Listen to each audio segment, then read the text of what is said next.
tal, amigas y amigos? Bienvenidos a un nuevo programa de Conversando la Región. Sobre la región, de la región, en la región. Hoy día vamos a conversar con Roberto Lenner Santander. Él es académico de la Universidad de Antofagasta, es director del Instituto de Antropología de la Universidad de Antofagasta, es un investigador también de la parte etnolingüista, a quien le damos la bienvenida. Bienvenido, Roberto, encantado de tenerte en esta conversación. Muchas gracias por la invitación, Carlos, y espero que lo que uno pueda comentar en esta oportunidad sea de interés para los televidentes. ¿Tu formación de base? Bueno, yo comencé a estudiar en el Liceo Coeducacional en Lautaro, después en Temuco, como 7 años, el Liceo de Aplicación Santiago, terminé el Liceo de Hombres Antofagasta. Entré ya al año subsiguiente en la Universidad Católica del Norte. Después de eso, ahí saqué un título de profesor de Estado en inglés, licenciado en Filosofía y Educación, porque dependimos de la Universidad Católica del Paraíso en aquel tiempo. Exactamente. Y después de eso, ya con años encima, saqué un magíster en Ciencias Sociales con especialidad en Antropología. Entonces, eso más o menos mi formación. ¿En qué momento y cómo empiezas a derivar a la parte etnolingüista? En realidad, lo mismo he tratado yo de analizar y me parece... Yo cuando era niño iba con mi hermana mayor, me llevaba al mercado en Temuco. Y ahí estaban los mapuches con sus carretas, sus bueyes en la calle. En aquellos tiempos era todo muy folclórico, así, muy natural. Y yo escuchaba esa lengua extraña, el mapudunguna de niño allá, y miraba sus trajes, las mujeres con su trapelacucha, el trarilonco y todo lo demás. Y parece que de allí me surgió ese interés por lo étnico, por los pueblos étnicos, porque no hay ninguna otra explicación. Ni mi padre, que era un carpintero, ni mi mamá, que era dueña de casa, me transmitieron alguna inquietud por lo étnico, por los grupos étnicos de Chile, así que era nada así. Pero yo miraba eso y a mí me llamaba terriblemente, poderosamente la atención. Ahora, Universidad de Antofagasta, la parte etnológica tiene algunos hitos de libros, pero me gustaría primero ver el contexto de lo que es el instituto para que nuestras amigas y amigos conozcan el quehacer de esa área. Bueno, el Instituto de Investigaciones Antropológicas prácticamente tiene una historia casi de 40 años. Las raíces están ubicadas, digamos, en el Instituto de Literatura Nortina que formara Mario Bamonde, Alfredo Aranda y Andrés Sabela también y otra persona más. Y de allí, digamos, ese instituto después se transformó en Instituto de Literatura Nortina e Investigaciones Antropológicas. Y después, el año 81, 82, con la aparición de las universidades regionales, aparece el Instituto de Investigaciones Antropológicas actual, fusionado con arqueología. Entonces, el historial es muy largo. Por eso nosotros en el instituto tenemos una biblioteca que está recogiendo libros de hace 40 años atrás. Se han publicado libros, Mario Bamonde publicó varios libros, una producción literaria, histórica, antropológica, etnográfica, realmente importante. Es muy interesante. Primero, los personajes que aparecen, bastante desconocida esa parte de la historia.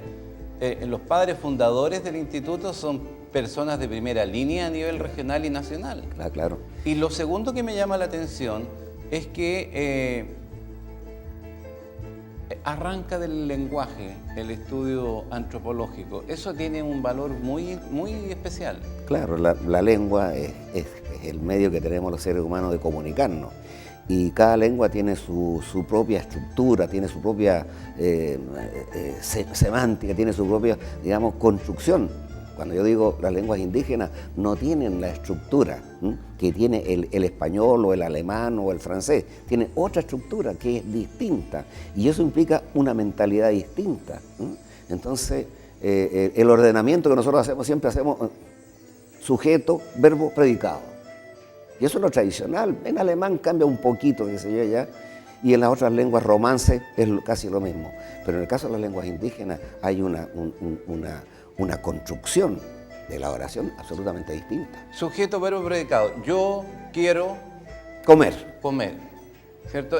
Bueno, ahí está el verbo, ya, yo comer una manzana. En inglés sería I eat an apple. Claro. Y ese ein orange, ya. Entonces, pero está la estructura, el sujeto, Claro. ¿cierto? El verbo. El verbo y un predicado. Claro, lo que sea, pues, complemento directo. Que sea. Veamos ahora la parte En la parte indígena, por ejemplo, en el Kunza, porque yo me dediqué después de descubrir el mundo atacameño en 1958, que fue la primera vez que fui, y allí conocí al padre Lepelle, digamos, a otras personas, y entonces ahí descubrí un mundo inédito, absolutamente desconocido en el sur de Chile. Si yo venía del sur de Chile, yo nací en Puerto Vara. Entonces, el descubrimiento, llegar a San Pedro Atacama de noche, en el mes de julio, fue toda una historial, y al otro día descubrir una cultura, una gente que tenían otras costumbres, realmente fue algo extraordinario. Y cosa que me sigue entusiasmando hasta el día de hoy. O sea, yo no he dejado de investigar el mundo atacameño. ¿Y cómo es la estructura en ese mundo? Del lenguaje, dices tú. Sí. Bueno, yo te voy a dar algunos ejemplos. Nosotros colocamos siempre el artículo o el pronombre lo colocamos adelante. El artículo en Kunza se coloca después. Camur, por ejemplo, es luna. Camuria, la luna. Entonces el artículo al final, luna la. Claro. Y de ahí comienza ya a estructurarse de manera distinta. El Kunza, otra característica que tiene, es que tiene 3 tiempos nomás. Y por eso yo postulo, y el padre Lepage de alguna manera lo dijo hace mucho tiempo atrás y lo tengo grabado, que el Kunza era una de las lenguas más antiguas del mundo. Como me costumbre un poco, el padre Lepage exageró quizás un poco, pero el Kunza es una lengua muy antigua, tiene presente, pasado y futuro. Y en una comunidad antigua, pensemos 5.000, 6.000, 7.000 años atrás, ¿cuáles son las urgencias cotidianas? El ayer ya pasó, pero se recuerda. El hoy es el importante y el mañana. ¿Para qué más tiempo? Entonces los tiempos verbales son de una simplicidad que revela de alguna manera también el modus vivendi de ellos. Qué interesante. La cosmovisión se puede sacar, se puede observar en esta estructura de lenguajes. Fíjate, claro, la cosmovisión de alguna manera, hay algunos mitos atacameños, pero hay un mito que es un mito que yo de alguna manera pienso que está allí. Hay una palabra que significa eclipse. Eclipse de luna, por ejemplo, Camuria Muley. Eclipse de sol, Capiña Muley. ¿Y qué significa? Camuria Muley. Camur, luna, Muley. Eso, hasta que lo encontré, es un radical del verbo mulcintur, que significa morir en Kunza. Y entonces ahí me di cuenta de que para los atacameños el eclipse de luna era la muerte de la luna. Y cuando los pueblos hablan la muerte de la luna o la muerte del sol, también Capiña Muley, hay un mito detrás ahí, porque ellos no conciben el mundo como nosotros, que desde Copérnico o desde Galileo Galilei hasta el día de hoy ya sabemos todo el asunto, digamos, cómo gira nuestro sistema. Pero a ellos no. El sol, cuando se desaparece en el horizonte, se muere. Cuando la luna desaparece después de 30 días, se muere y vuelve a renacer. Y eso está en muchas culturas de la Tierra. Cómo el hombre interpreta la naturaleza a través, digamos, de su propia imaginación. Lo que él ve, murió la luna. Podríamos decir que en nuestra desértica condición geográfica, el Kunza es la lengua hasta ahora conocida más antigua. Claro. Es efectivo que su dispersión geográfica es bastante amplia. Lo que yo he leído, y quisiera saber si eso tú lo compartes, es que la toponimia prácticamente de todo el entorno a un centro que es el Salar de Atacama es de origen Kunza. Claro.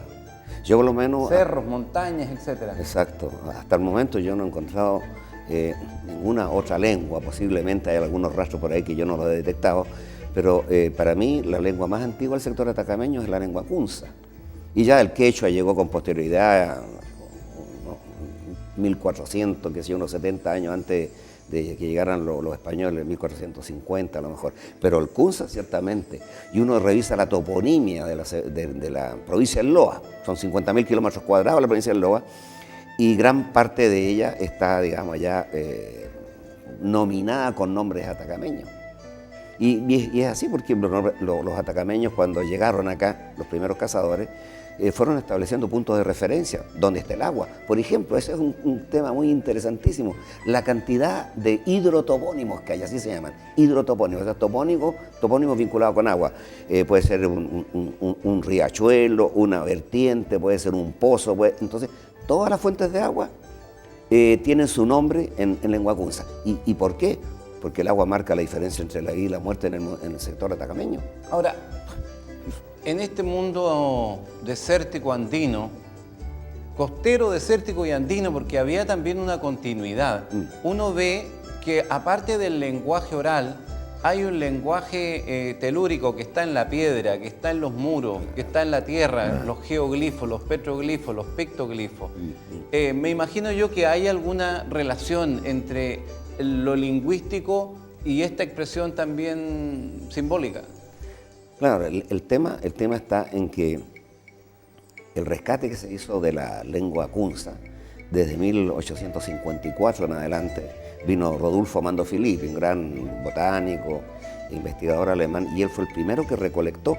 Ellos, Filippi, después von Tschudi, también otro suizo-alemán, después, digamos, Muhr, que era un comerciante inglés que al pasar por San Pedro de Atacama recopiló palabras, y finalmente el diccionario, no finalmente, sino también el diccionario, el glosario de lengua atacameña de Emilio Weisse y otros. Bueno, ellos recopilaron un total, sumando todo, de todos estos investigadores de 1854 hasta el presente, digamos, se suma más o menos un poco más de 1 millar de palabras. Y una lengua es re difícil estudiar cuando está constituida por puro léxico, porque yo me puedo saber 1000 palabras en chino y yo no hablo chino. Yo tengo que saber cómo unir las palabras, cómo ligarlas, cómo darle sentido, claro, cómo voy a de repente conjugar los verbos y todo. Entonces, lo que tenemos, que afortunadamente Francisco San Román, que también estuvo en el interior andino, un distinguido ingeniero chileno, recorrió toda la cordillera y también recogió léxico. Y él recogió un léxico que había recogido el padre Maglio, un italiano. Y él hizo un estudio ya elemental de la gramática kunza. Y eso nos ayudó un poco a entender un poco. Entonces, lo que yo he trabajado ha sido prácticamente, en este momento llegamos ya a 4 libros producidos para el conocimiento de la lengua kunza en las escuelas del sector atacameño. Ahora, 4 libros. Entonces, y el último libro lo vamos a tirar ya antes de fin de año. Para poder poner en contexto esto, ¿de qué familia, con qué se asocia la lengua kunza? Porque me imagino yo que esto no es una cosa así que las lenguas se tiran, hay una continuidad, tiene que haber una cierta lógica en sí, en las lenguas indígenas, por ejemplo, en Brasil, hay familias donde hay 3, 4, 5, 10 lenguas que han evolucionado en forma paralela y se han distanciado de alguna manera, pero que tienen sus raíces comunes. Lo mismo pasa con las lenguas europeas que descienden, digamos, del indoeuropeo que se hablaba en la India hace 5000 años atrás. Pero el caso del kunza, yo me he pasado media vida tratando de averiguar y no hay ninguna, y esta es una afirmación, no es dogmática, pero una afirmación con carácter científico, no hay ninguna lengua con la cual el kunza tenga algún grado de filiación, de parentesco, nada. ¿Hay algún lugar donde se esté, por ejemplo, a mí me sorprendió mucho, hace poco hablaba con el embajador, con la gente de la embajada de China, y ellos me dijeron algo que me pareció provocativo, me dijeron, usted quiere saber raíces, usted quiere saber de dónde viene la lengua mapuche, araucana, sí, tiene que tomar contacto con las universidades chinas. ¿Y por qué? Le pregunto, porque ahí se está estudiando en profundidad. Hay centros dedicados al estudio. La pregunta es, el kunza, ¿dónde hay otros espacios que estén? ¿Con quiénes dialogas tú? ¿Con quiénes puedes conversar? Ese es el otro drama. El otro drama que yo soy un huérfano desde ese punto de vista. No tengo la contraparte con la cual, de otro investigador que estuviera estudiando lengua kunza, no existe la contraparte, simplemente existe lo que yo he estado haciendo. Y eso no implica que de otro investigador diga, no, yo no me voy a meter en este campo porque ahí está Roberto Lehner. No, simplemente la investigación está abierta a todo el mundo. Nadie se apodera, digamos, de un tema o de algún área que diga, no, aquí mando yo. Ese es el gran problema. Yo no tengo una contraparte. El área de influencia del Kunza estaba en torno al Salar de Atacama, pero ¿tenía otros alcances? Sí, claro. Por ejemplo, si uno estudia la toponimia del noroeste argentino, del suroeste boliviano, encuentra topónimos, y de hecho los he encontrado. Hay topónimos en esos sectores andinos, que en este momento la mayor parte de la toponimia Kunza se encuentra en el lado chileno, pero la lengua Kunza influyó ciertamente, estuvo en el otro lado, porque en ese tiempo no existía ni Argentina, ni Bolivia, ni Perú, ni Chile, ni nada. Simplemente existía el mundo andino, y el pueblo atacameño era un pueblo muy dinámico. Fueron los mejores comerciantes y los mejores viajeros que hubo, digamos, antes y hasta después de la llegada de los españoles. Entonces el Kunza, de alguna manera, se extendió de alguna manera. En la quebrada de Humahuaca, a mí me mandó un colega argentino, me mandó como 100 o 150 topónimos, y me dijo si yo podía identificar aquellos topónimos y aquellos patrónimos, nombres de personas, que eran de origen Kunza. Yo lo hice y se lo devolví. ¿Y por qué? Porque durante la colonia, inclusive, grupos de atacameños se iban de acá del sector atacameño y se iban hasta el Tucumán argentino. A comerciar. No, y se quedaban de repente allá. Si la recolecta de los impuestos durante la colonia es un caso que a mí me hace sonreír, porque de repente había ¿cómo se llama? Había un indígena nominado por el gobierno español, por la administración española, que tenía que irle a cobrar los impuestos a los atacameños que se habían ido al Tucumán, que se habían ido a Salta, que se habían ido a Jujuy, a otras partes, y que ellos debían su tasa, la tasa, así se llamaba, lo que tenían que pagar ellos anualmente al gobierno español, la tasa correspondía acá al mundo atacameño. Ahora, esta concepción de la gente Kunza, ¿qué hemos podido identificar? Hemos hablado de su lengua, pero, por ejemplo, de su cosmovisión. Algo hemos tocado de la cosmovisión con esto del eclipse, entonces la muerte, sí, la vida, claro, el nacimiento. Pero, por ejemplo, ¿cómo veían su relación con la naturaleza? ¿Cómo veían sus vínculos con los pares? ¿Tenían enemigos cercanos? ¿Qué se percibe del... Cuando uno tiene que estudiar una cultura que es una cultura ágrafa, es decir, que no tiene escritura, de repente como que se queda un poco en silencio frente a una pregunta como la tuya. Pero en el fondo uno se pregunta, bueno, ¿cómo son los atacameños de hoy día? Que yo los conozco de 1958 hasta la fecha. Son gente que vive en contacto con la naturaleza, vive al ritmo de la naturaleza. Ahora, lamentablemente, ha entrado, digamos, la cosa urbana, en San Pedro de Atacama especialmente. Entonces, y yo veo que hay una armonía del hombre con la naturaleza. Los atacameños no buscan hacerse ricos, sino simplemente ellos trabajaban la tierra, alimentaban, digamos, a su familia, y había siempre un excedente para hacer un intercambio, un trueque. No había plata. Una economía ambiental, una economía ecológica. Ecológica total, un hombre que no quema, un hombre que no destruye la naturaleza, y yo pienso que si eso es lo que uno observa en el día de hoy, también es un reflejo, en definitiva, de cómo era en el pasado. Es difícil que los pueblos naturales, los alemanes le dicen Naturvölker, a los pueblos naturales, que son, otros le dicen indígenas, otros le dicen grupos étnicos, no, los alemanes dicen los pueblos naturales siempre viven en contacto con la naturaleza y en armonía con la naturaleza, que es lo más importante. Ellos no destruyen bosques, no ensucian los ríos, es decir, ellos pescan, cazan lo que es suficiente para las necesidades y no matar.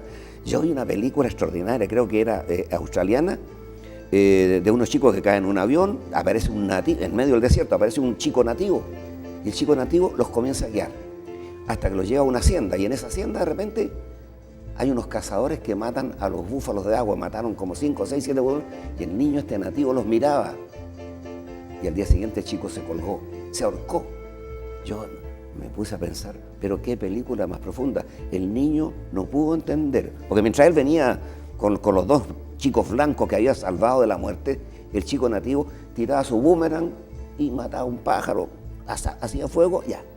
Pero lo normal, no mataba 10 pájaros, mataba un pájaro. Cuando este chico vio a los cazadores matar tantos animales, como que enloqueció y no pudo entender Ese pensamiento, claro, forma de vida tan las estructuras del hombre blanco. depredadora. Matar, depredador. Vamos a volver con Roberto Lehner Santander conversando sobre antropología etnolingüística. No se vaya, solo un minuto.